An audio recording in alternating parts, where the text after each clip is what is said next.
Bayangkan kamu punya seekor kuda liar. Kuda ini ototnya tuh sangat besar dan bertenaga luar biasa. Oke, kuda liar yang sangat kuat ya. Benar. Dan dia sanggup berlari melintasi ribuan mil dalam sekejap mata. Tapi, ada satu masalah besar nih. Kuda ini buta arah.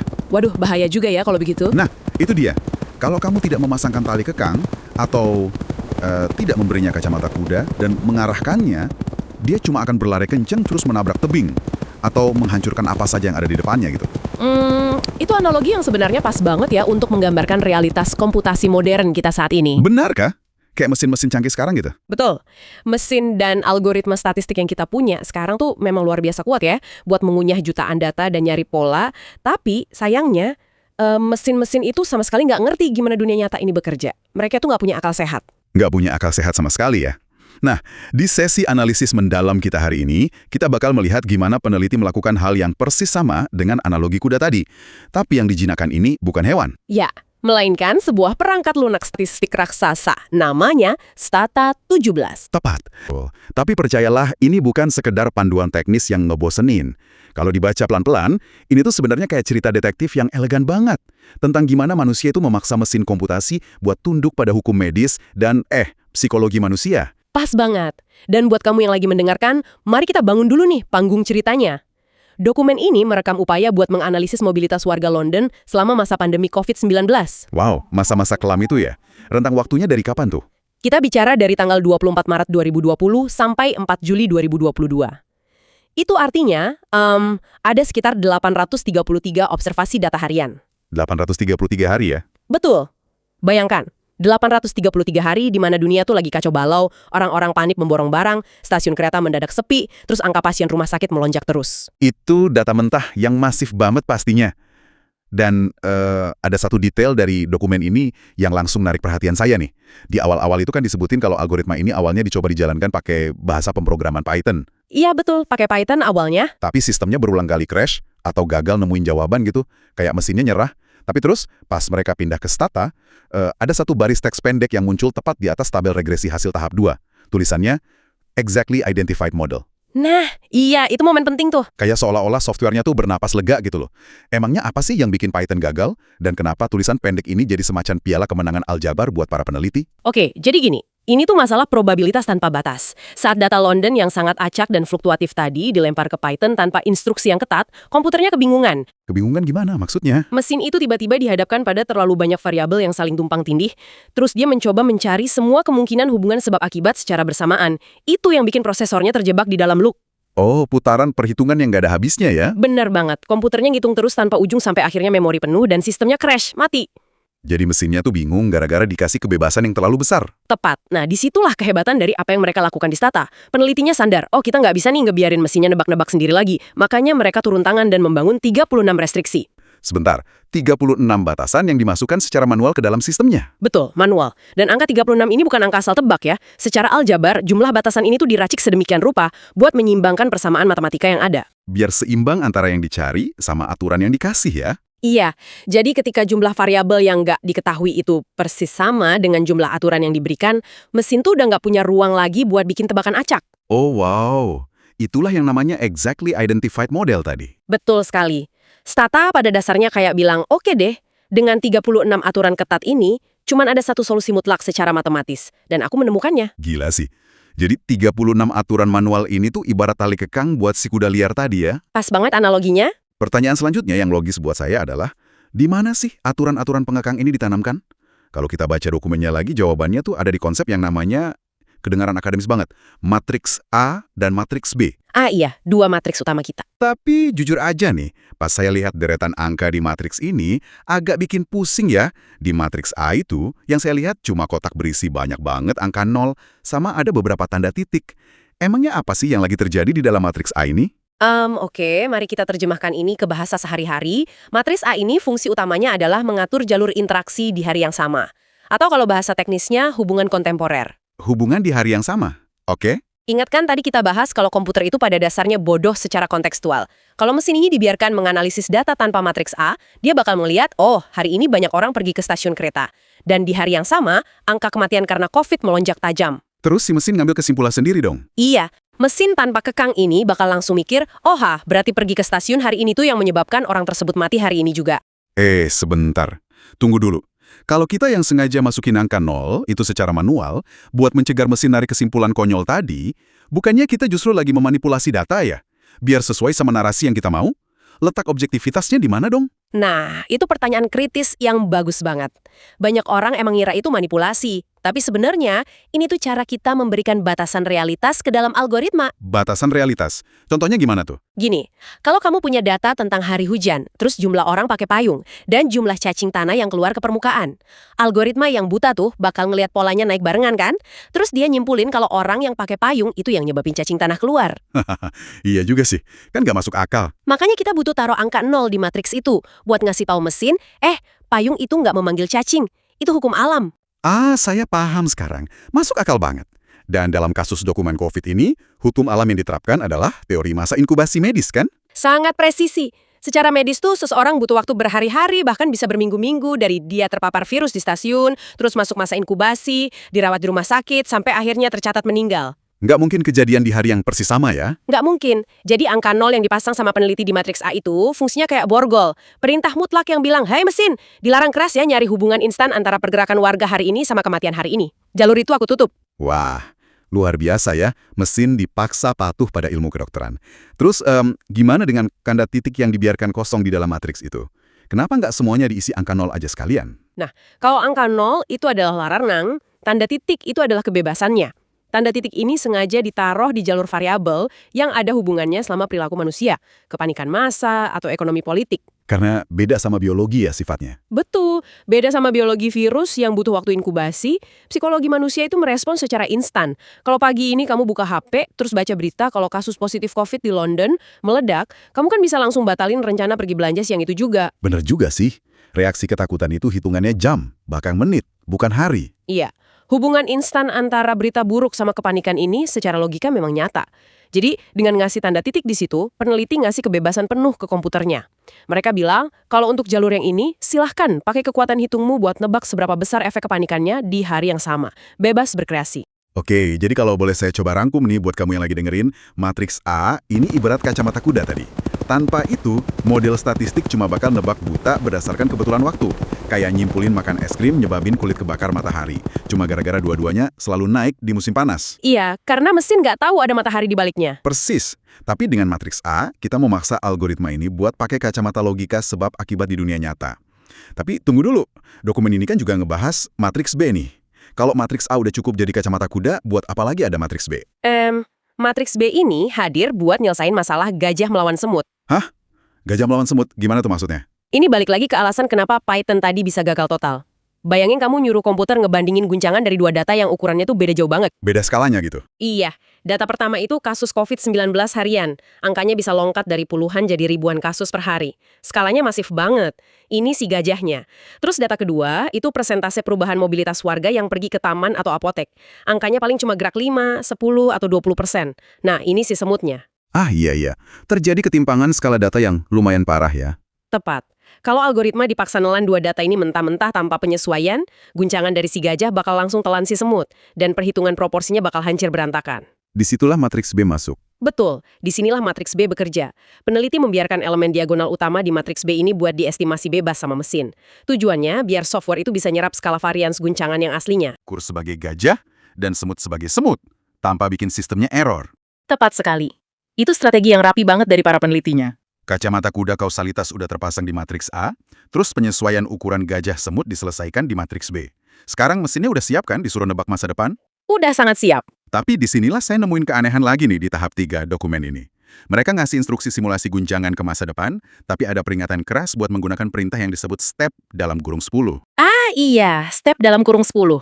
Mesin cuma diizinin mensimulasikan waktu 10 hari ke depan. Kenapa harus dibatasi cuma 10 hari sih? Kenapa nggak sekalian aja suruh komputernya prediksi 30 hari atau 100 hari ke depan, biar datanya lebih banyak dan kaya? Karena kalau kamu nyuruh mesin itu memprediksi 100 hari ke depan, laptop yang dipakai buat penelitian ini mungkin secara harfiah bakal ngeluarin asap. Hah? Serius?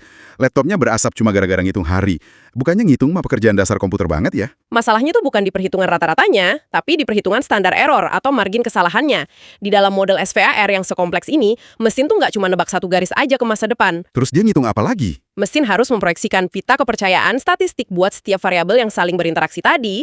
Matematikanya tuh sifatnya eksponensial. Jadi kesalahan prediksi di hari pertama bakal terbawa, terus berlipat ganda pas dia memprediksi hari kedua. Dan hari kedua berlipat lagi di hari ketiga, terus aja gitu. Oh, oke, saya ngerti sekarang. Jadi ini tuh ibarat kita minta tolong ke peramal cuaca ya. Kalau kita minta dia prediksi cuaca besok, dia bisa nebak dengan margin kesalahan yang kecil. Tapi Benar. kalau kita paksa dia prediksi cuaca buat bulan depan, lengkap sama persentase margin kesalahan yang bercabang-cabang tiap harinya, otaknya peramal ini bakal meledakkan karena cabangnya jadi tak terhingga. Nah, benar sekali. Menghitung probabilitas kesalahan yang terus bercabang ke masa depan itu menyedot tenaga prosesor yang luar biasa brutal. Komputer pasti bakal hang atau membeku total. Makanya step 10 itu penting banget ya. Iya, itu alasan teknis kenapa step 10 adalah penyelamat nyawa komputernya. Tapi sebenarnya ada alasan sosiologis juga loh di balik angka 10 ini. Alasan sosiologis, gimana tuh maksudnya? Secara teoretis, dalam kasus kepanikan massal gara-gara berita pandemi, efek kejut atau shock yang paling murni dan drastis itu selalu terjadi di hari-hari pertama. Bayangin aja kamu tiba-tiba dilarang keluar rumah, hari pertama sampai kelima, mobilitasmu pasti kacau balau kan? Iya sih, pasti bingung mau ngapain. Tapi begitu masuk hari ke-15 atau hari ke-20, kamu udah mulai nemuin ritme baru. Kamu mulai biasa belanja online, mulai beradaptasi sama new normal. Di titik itu, pergerakan data tuh udah nggak lagi murni mencerminkan guncangan awal. Wah, udah kecampur sama adaptasi kebiasaan baru ya? Betul, udah bercampur adaptasi. Jadi, 10 hari itu adalah jendela waktu kompromi yang paling sempurna. Komputernya selamat dari kehancuran, dan penelitinya juga tetap dapetin esensi guncangan murni. Sangat masuk akal. Nah, berkat kompromi yang jenius itu, komputernya kan akhirnya berhasil nyelesain tugasnya tuh.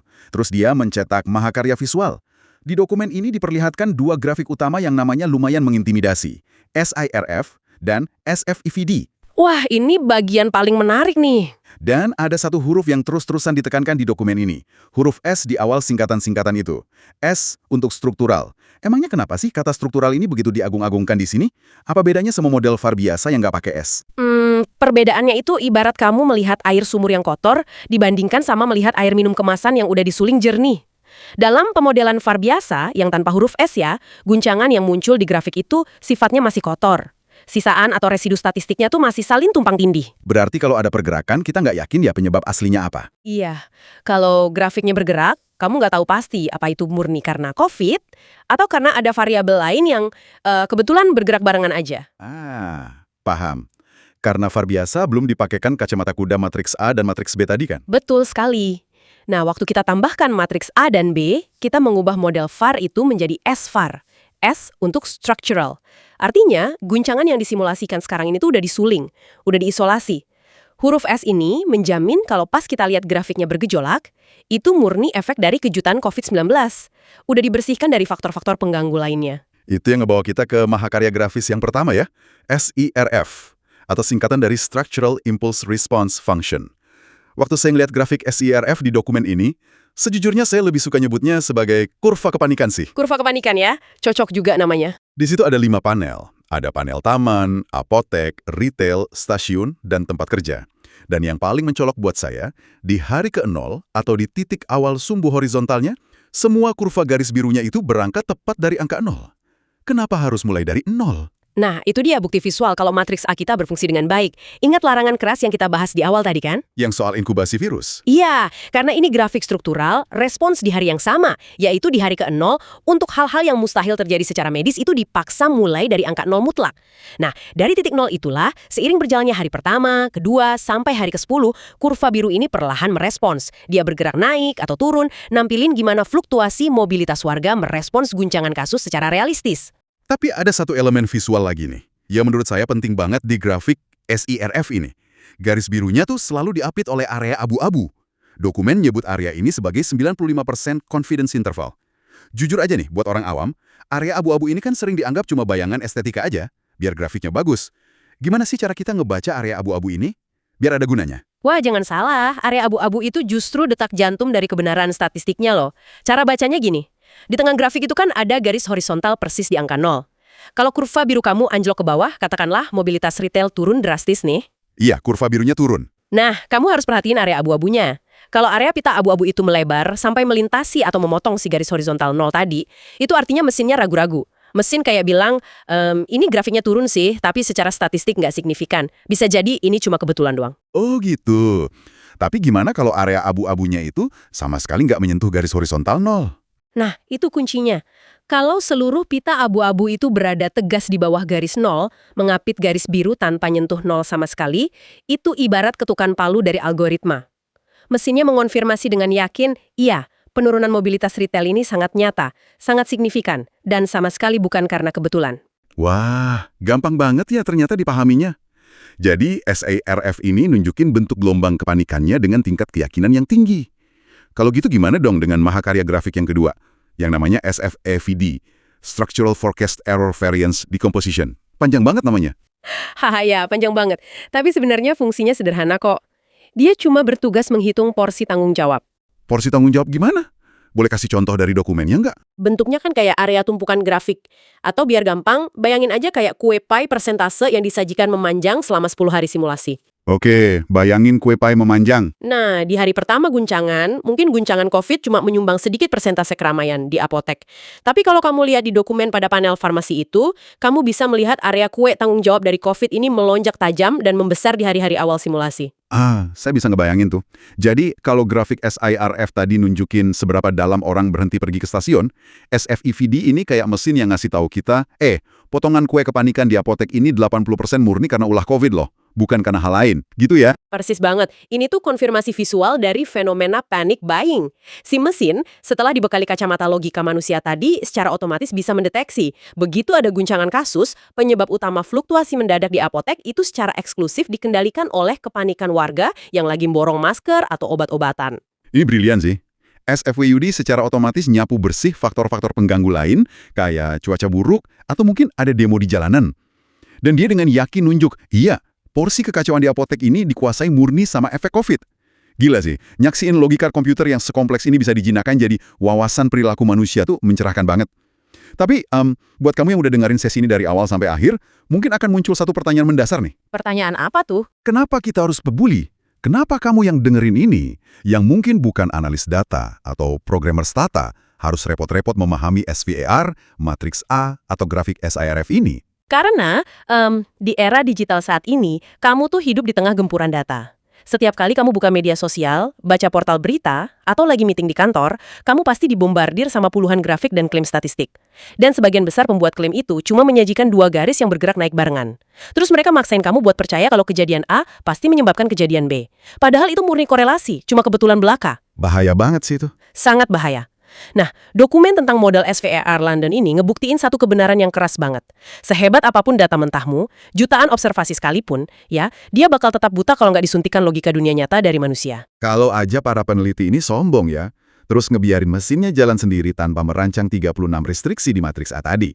Wah, Stata 17 yang harganya mahal itu mungkin cuma bakal memproduksi grafik sampah ya. Betul, grafik yang nggak ada artinya. Grafik yang mungkin dengan percaya diri ngeklaim kalau pergi ke taman sore ini bisa nyebabin orang meninggal akibat virus beberapa menit kemudian.